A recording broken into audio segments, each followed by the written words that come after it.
Hello and welcome to video number 2 in this series of Logic Pro 10 plugin tutorials. Today we're going to be looking at compression. We're going to be looking at the Logic Pro stock compressor plugin. So we're going to be looking at what all of these dials here do, and also we'll look at sidechain compression.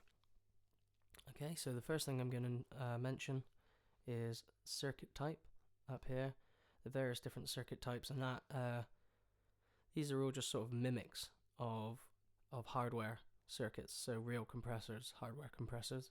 I'm going to choose a vintage FET for today. So if we listen to my solo track here with no compression at all, this is what it sounds like.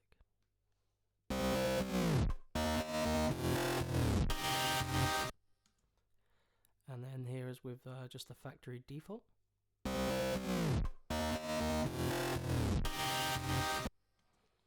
So a subtle difference. You could tell something's happening because we've got this gain reduction bar here. It tells us what's going on. So the blue bar comes in here and tells us how much gain reduction is actually going on. Okay, so for the actual compression itself, there are two parameters that decide when the compression actually begins, and that is threshold and attack. So for the compressor to actually act, we need a signal to go above the compressor threshold. And once the signal has gone above the threshold, attack decides how long until the compressor actually compresses something. So once we've met the threshold and the attack level has been decided, then ratio comes into play. And ratio basically means that for every, let's say, 5.8 to 1, which means that for every 5.8 signal that comes in, only 1 will go out. And then this gain slider here is, well, I like to call it makeup gain. Effectively, you bring that back up so you can gain your overall level that you've lost through the compression.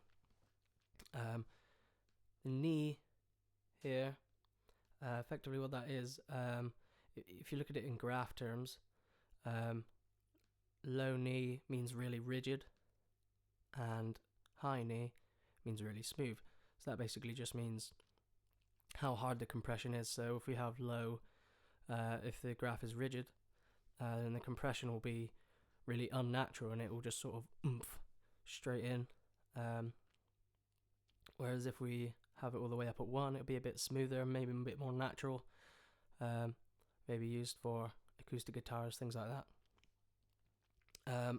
Release is basically it's the opposite of attack, so it does the same as what attack does but just on the other end. So once the signal comes below the threshold, the release time is how long before the compressor stops compressing.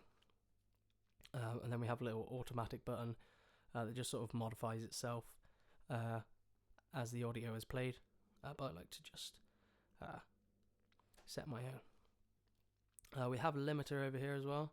You can turn it on and off, and effectively what this does is you choose your threshold, and anything that reaches that threshold or goes above that threshold gets squashed down to this level.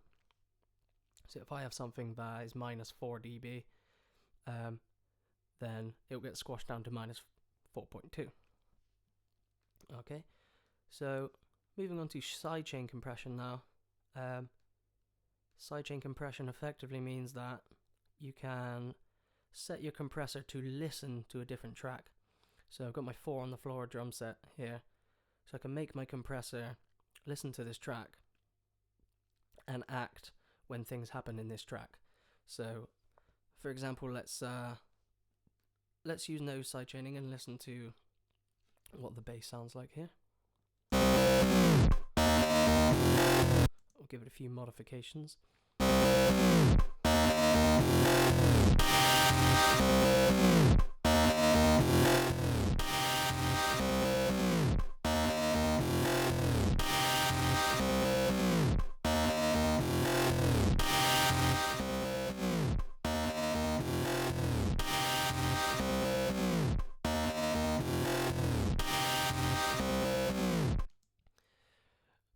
Okay, so that's what it sounds like now. And basically what we've got up here, we've got 4 on the floor drum set, so we just have a constant beat. And what I want to do is use the sidechaining to listen to this track, so that every time there is a kick, there's a slight dip in the bass track, so we get a bit more of a rhythmic bass, a bit more of a swelling bass. So it might sound like this.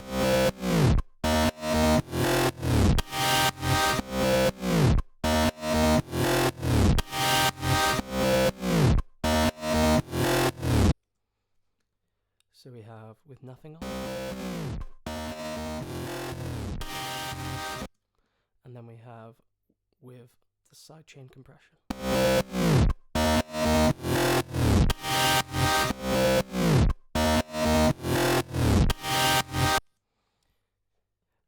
Okay, the reason I've got this muted up here is just to show that it is actually the bass changing, as opposed to just it sounding like it's changing because of the drums.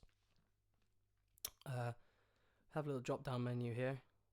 Most of these things are all relevant to the sidechaining. These down here, effectively, obviously you can turn them on, or you can just listen to see what it sounds like without it actually being on. And it has various different modes, and basically what this is sort of an EQ filter.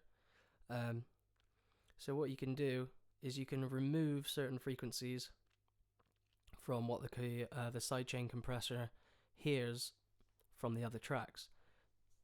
So if I have a low pass filter and we say 7,902.1 hertz and put it all the way down, this means that this particular frequency here will be reduced by this amount from what the sidechain can actually hear. So there'll be actually no significant sound change, but the sidechain will hear less of this frequency, meaning it will act less if this frequency is contributing to what the compressor is already doing. So you might want to use this, for example, if you wanted something to change as a tom was being hit on a drum set, but you had the cymbal just above it that was really loud. You could remove the frequencies that the cymbal was giving you,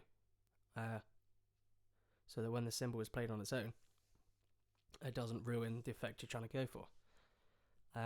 Q, if you've seen video 1, you should know what Q is.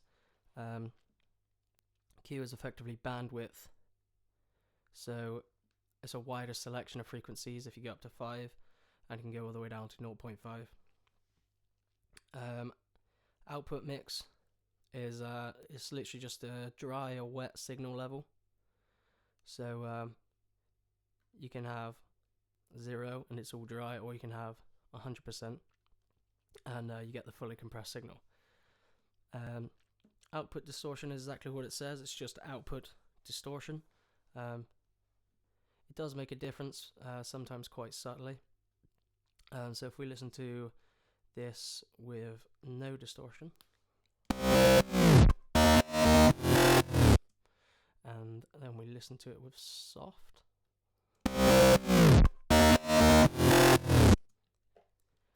so you can hear the difference. Let's put hard on, it's a bit more of a difference.